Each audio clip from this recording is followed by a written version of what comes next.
जय गुरुदेव।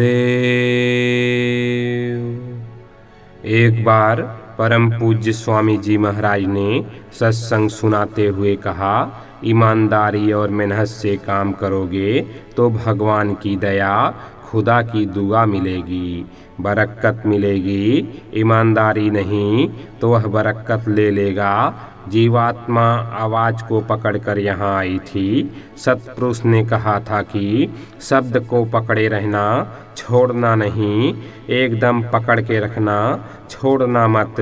अगर तुम आवाज को छोड़ दोगे तो भटक जाओगे। सूरत ने यानी जीवात्मा ने जिस दिन से शब्द को, धुन को छोड़ दिया, उसी दिन से दुखी हो गई और अब मारी मारी 84 लाख योनियों में फिर रही है, नरकों में पिट रही है। महात्मा मिल जाएं तो शब्द को, नाम को पकड़ने की विद्या बता देंगे।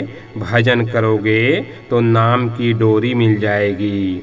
आज के समय में अपने अपने बच्चों को संग दोष से बचाना है, ताकि बच्चों की बुरी आदत ना हो जाए, नहीं तो फिर पीछे पछताना होगा। पहले ध्यान नहीं देते हैं तो पीछे माता पिता पश्चाताप करते हैं कि हमने अपने बच्चे को इतना पढ़ाया लिखाया, इसके साथ इतनी मेहनत की, पैसा खर्च किया, लेकिन यह बुरे निकल गए।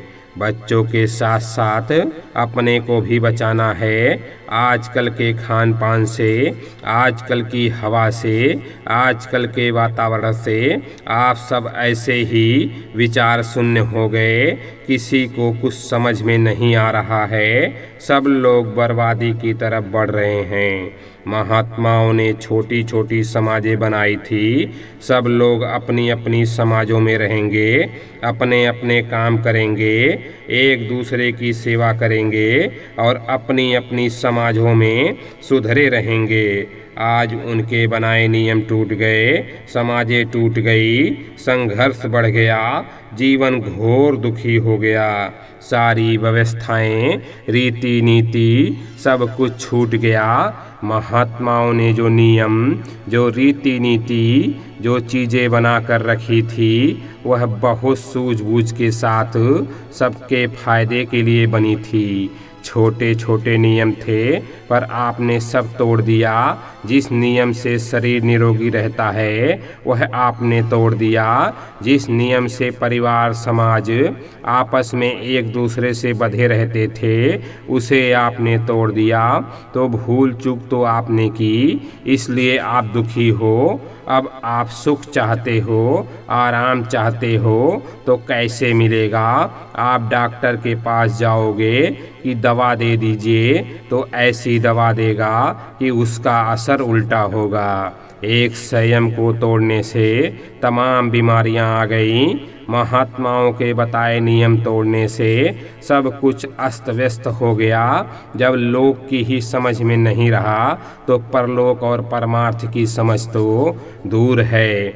अब कोई ऐसा मिले जो हमें सही रास्ता दिखाए, इसके लिए महापुरुषों की ज़रूरत है। गुरु सुजाता होना चाहिए जो सही रास्ता हमको ले चले।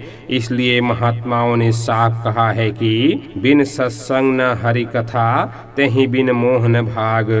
सत्संग यानी आत्मकथा। हम कहाँ से आए, कैसे यहाँ बंधे, कैसे छूटेंगे और कैसे अपने घर वापस जाएंगे।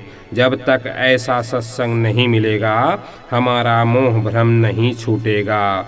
मोह गए बिन राम पद होए, न दृढ़ अनुरागा। जब से सूरज जीवात्मा ऊपर से यहाँ आई, गंदगी में फंसी चली गई। पुण्य कर्म दूसरे पर चलते चले गए और पाप कर्म रह जाते हैं। कर्मों के इसी रहस्य को सिवा महात्माओं के और कोई नहीं जान सकता। बर्तन साफ रहता है तो टिकता है, फटता नहीं। इसी तरह से गंदे बर्तन में दया डाली जाए तो वह फट जाती है। इसलिए रोज भजन करो ताकि हृदय निर्मल और साफ रहे और दया उतरती जाए। यहाँ के भोगों में क्षणिक शीतलता है, आनंद नहीं है, आनंद की ठंडक है। यहाँ मिलता कुछ नहीं है, सब भ्रम है। तुम भी भ्रम रहे हो, राजे महाराजे भी भ्रम रहे हैं। जब वेद बने और विधान बना तो हजारों वर्ष तक उसका प्रचार हुआ कि विधान बन गया। कर्म करने का सबको अधिकार दिया गया है, जो जी चाहे करो, पर कर्म फल तुमको भोगना पड़ेगा। इसका अधिकार उसने अपने हाथ में रखा। कर्म का कानून बनने पर, प्रचार होने पर लोगों को मालूम हुआ। तुम चाहते हो कि एक दिन में सब समझ में आ जाए, तो यह कैसे होगा? उस समय पशु पक्षी तो थे नहीं, सभी जीवात्माएं मनुष्य शरीर में थी। उसने कहा था कि तुम अच्छा करो, बुरा करो, कर्म कर्जा चुकाना होगा। कर्म कर्जा चुका दोगे तभी वापस अपने घर जा सकते हो। महात्मा तुमको कुंजी बताते हैं कि कैसे तुम चाबी कुंजी लगाओगे तो ताला खुलेगा, तोड़ मरोड़ करोगे तो सब टूट जाएगा, काम कुछ नहीं होगा। महात्मा तरकीब बताते हैं, तुम तरकीब से काम करोगे तो टूट फूट नहीं होगी, तुम धीरे से निकल जाओगे। महात्मा तो बहुत समझाते हैं, अब कोई चाहता है नहीं तो क्या किया जाए। मूर्ख को समझाओते ज्ञान गांठ का जाए, कोयला होए ना उजलो, 100 मन साबुन खाए। ऐसे लोगों को समझाने में अपना सब कुछ चला जाएगा, उसे समझ में भी कुछ नहीं आएगा।